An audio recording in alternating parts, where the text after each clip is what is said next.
ಹರೇ ಕೃಷ್ಣ. ಸುಖ ದುಃಖಗಳ ಬಗ್ಗೆ ನಾವು ತಿಳ್ಕೊಂಡು ಇವತ್ತು ಸುಖ ದುಃಖಗಳಿಗೆ ಕಾರಣ ಏನು ಅಂತ ತಿಳ್ಕೊಳ್ಳೋಣ. ಇದಕ್ಕೆ ಕಾರಣ ಕರ್ಮ.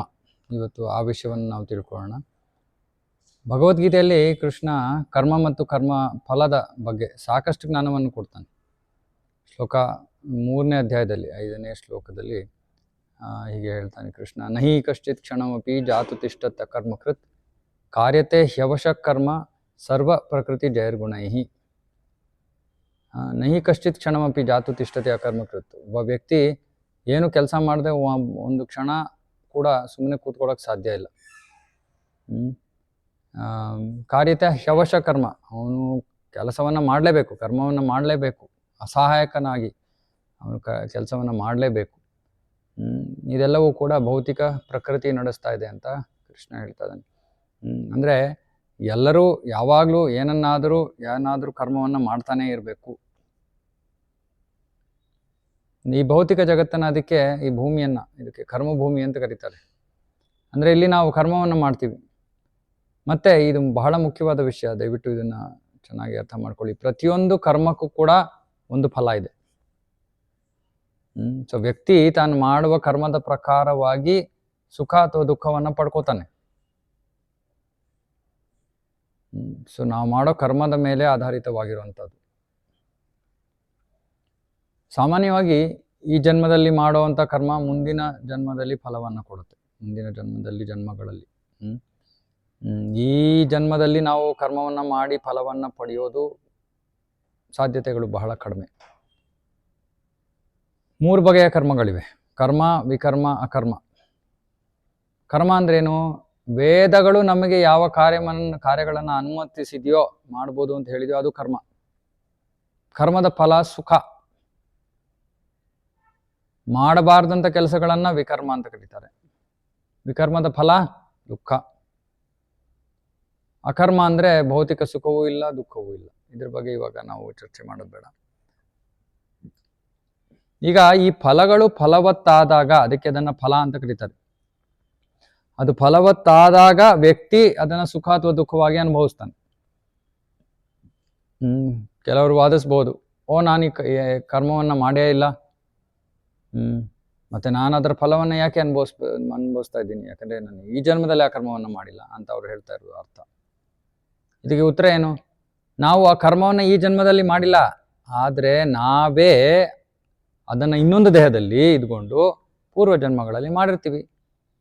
ಹಾಗಾಗಿ ಆತ್ಮ ಆಗಿ ಆ ಕರ್ಮದ ಜವಾಬ್ದಾರಿ ನನ್ನ ಮೇಲೆ. ದೇಹ ಬದಲಾಗಿದೆ, ಹಾಗನ್ಬಿಟ್ಟು ನಾವು ಆ ಜವಾಬ್ದಾರಿ ತಗೊಳ್ಳೋದಿಲ್ವೇನೋ? ಉದಾಹರಣೆಗೆ ಒಬ್ಬ ವ್ಯಕ್ತಿ ವೇಷ ಬದಲಾಯಿಸ್ಕೊಂಡು ಯಾರಿಗೋ ಒಂದು ಕೊಲೆಯನ್ನು ಮಾಡ್ತಾನೆ ಅಂತ ಇಟ್ಕೊಳ್ಳಿ.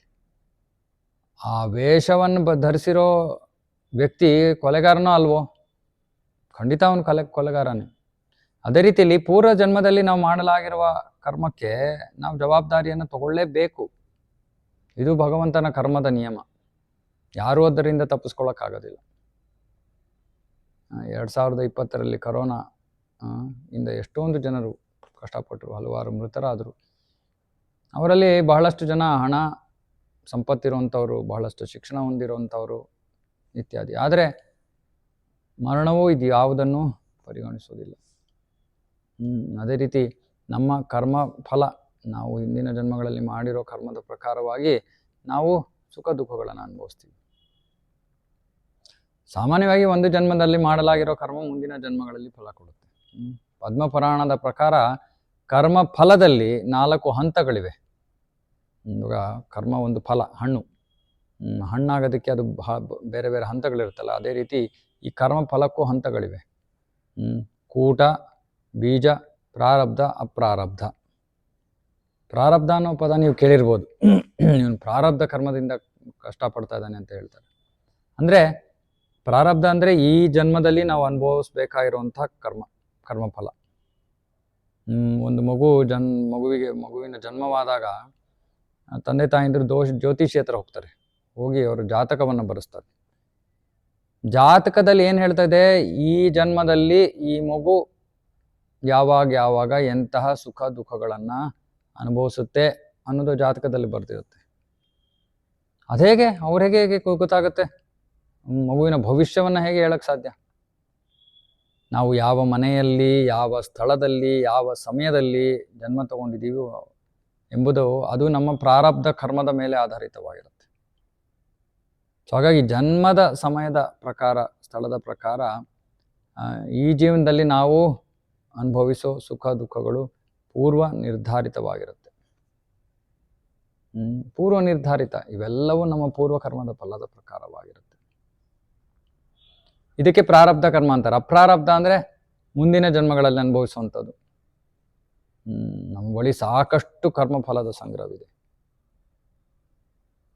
ಇನ್ನೊಂದು ವಿಷಯ, ಮಾಡಿದ್ದುಣ್ಣೋ ಮಹಾರಾಯ ಅಂದರೆ ವ್ಯಕ್ತಿ ತನ್ನ ಕರ್ಮದ ಫಲವನ್ನು ಅನುಭವಿಸಲೇಬೇಕು.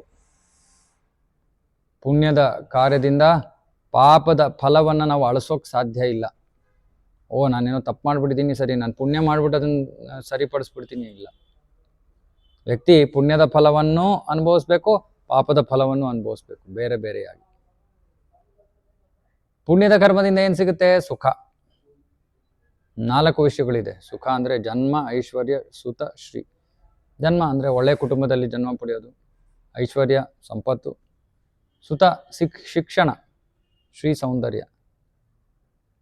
ಇವಾಗ ಯಾರು ಹೇಳ್ಬೋದು, ನಾನು ಈ ಜನ್ಮದಲ್ಲಿ ಸಾಕಷ್ಟು ಶಿಕ್ಷಣವನ್ನು ಪಡ್ಕೊಂಡಿದ್ದೀನಿ, ಹಾಗಾಗಿ ಅದು ಈ ಜನ್ಮದಲ್ಲೇ ನಾನು ಮಾಡಿರುವಂಥ ವಿಷಯ ಅಂತ. ಸೌಂದರ್ಯವನ್ನು ತೊಗೊಂಡ್ರೆ ಯಾರಾದರೂ ಹುಟ್ಟಿನಿಂದಲೇ ಸುಂದರವಾಗಿರ್ತಾರೆ, ಇಲ್ಲ ಅಂದರೆ ಇಲ್ಲ ಅಲ್ವಾ? ಹಾಗಾಗಿ ಈ 4 ವಿಷಯ ಕೂಡ, ಬರೀ ಸೌಂದರ್ಯ ಇಲ್ಲ, ಈ 4 ವಿಷಯವೂ ಕೂಡ ನಮ್ಮ ಪೂರ್ವ ಕರ್ಮದ ಫಲ, ಪುಣ್ಯಕರ್ಮದ ಫಲ. ವ್ಯಕ್ತಿ ಭೂಮಿಯ ಮೇಲೆ ಜನ್ಮ ಪಡೆದು ಅನುಭವಿಸಬಹುದಾದ ಸುಖಕ್ಕಿಂತ ಹೆಚ್ಚು ಪುಣ್ಯವನ್ನು ಮಾಡಿದರೆ, ಅಂದರೆ ಈ ಭೂಮಿಯ ಮೇಲೆ ಜನ್ಮ ಪಡ್ಕೊಂಡು ಅನುಭವಿಸೋಕ್ಕಿಂತ ಹೆಚ್ಚು ಪುಣ್ಯವನ್ನು ಮಾಡಿದರೆ ಅವನು ಸ್ವರ್ಗಲೋಕಗಳಿಗೆ ಹೋಗ್ತಾನೆ. ಸೊ ಇದು ಸುಖದ ಬಗ್ಗೆ. ಪಾಪದ ಫಲ ದುಃಖ. ಇವಾಗ ಯಾರಿಗೋ ದೀರ್ಘಕಾಲೀನ ಆರೋಗ್ಯ ಸಮಸ್ಯೆ ಇರುತ್ತೆ, ಬಡತನ ಇರುತ್ತೆ, ಶಿಕ್ಷಣ ಇಲ್ಲದೆ ಇರೋದು, ದೈಹಿಕ ಅಂಗವೈಕಲ್ಯ ಇತ್ಯಾದಿ ಇವೆಲ್ಲವೂ ಪಾಪದ ಫಲಗಳು. ಹಾಗಾಗಿ ನಾವು ಯಾವ ಕರ್ಮವನ್ನು ಮಾಡಬಹುದು, ಯಾವುದನ್ನು ಮಾಡಬಾರ್ದು ಅನ್ನೋದನ್ನು ನಾವು ತಿಳ್ಕೋಬೇಕು. ಮತ್ತೆ ತಿಳ್ಕೊಂಡು ಅದರ ಪ್ರಕಾರವಾಗಿ ನಾವು ವರ್ತಿಸಬೇಕು. ಮಾನವ ಜೀವನ ಜವಾಬ್ದಾರಿಯುತ ಜೀವನ, ಇದನ್ನು ನಾವು ನೆನ್ಪಿಟ್ಕೋಬೇಕು. ನಾವು ಜವಾಬ್ದಾರಿಯಿಂದ ವರ್ತಿಸಿದ್ರೆ ನಾವು ಇನ್ನೂ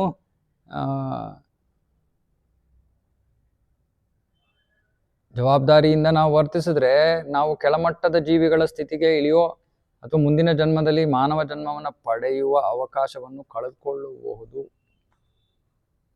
ಹಾಗಾಗಿ ನಾವು ಜವಾಬ್ದಾರಿಯಿಂದ ಜೀವನ ನಡೆಸಬೇಕು. ಕೆಲವು ಜನ ಹೇಳ್ತಾರೆ, ಇವಾಗ ನಾನು ಮನುಷ್ಯ ಜನ್ಮ ಬಂದಿದೆ, ಹಾಗಾಗಿ ನನಗೆ ಮುಕ್ತಿ ಅಥವಾ ನನಗೆ ಇನ್ನು ನಾನು ಕೆಳಮಟ್ಟ ಜನ್ಮಕ್ಕೆ ಇಳಿಯೋದೇ ಇಲ್ಲ. ನಮ್ಮ ಕರ್ಮದ ಪ್ರಕಾರ, ಎಲ್ಲವೂ ನಮ್ಮ ಕರ್ಮದ ಪ್ರಕಾರ. ಸೊ ನಾವು ಪ್ರಾಣಿಗಳ ದೇಹವನ್ನು ಪಡ್ಕೋಬೋದು ಮುಂದಿನ ಜನ್ಮದಲ್ಲಿ. ಹಾಗಾಗಿ ನಾವು ಜವಾಬ್ದಾರಿಯಿಂದ ಕೆಲಸಗಳನ್ನು ಮಾಡಬೇಕು. ಇದರ ಇನ್ನಷ್ಟು ವಿಷಯಗಳನ್ನು ನಾವು ಮುಂದೆ ಚರ್ಚೆ ಮಾಡೋಣ. ಹರೇ ಕೃಷ್ಣ.